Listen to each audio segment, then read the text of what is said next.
Letrang O. Sa pagsulat ng malaking titik O, gumawa lamang ng bilog mula sa asul na linya pabalik dito. Gawin natin.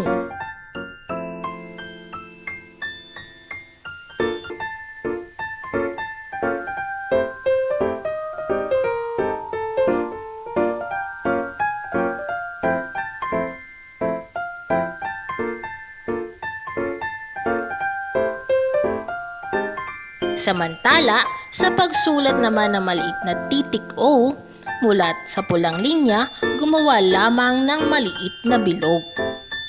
Subukan natin.